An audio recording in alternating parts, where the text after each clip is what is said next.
The 2017-2022 Honda CRV key fob uses a CR2032 battery.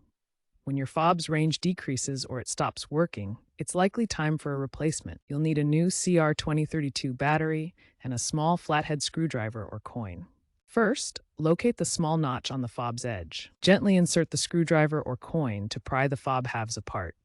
Be careful not to apply too much force. Once open, remove the old battery, noting the orientation. Positive side up. Insert the new CR2032 battery with the positive side facing up. Snap the fob back together securely. Test the functionality by pressing the buttons. If it works, you're done. If not, you may need to reprogram the fob. If your key fob doesn't work after replacing the battery, try reprogramming it.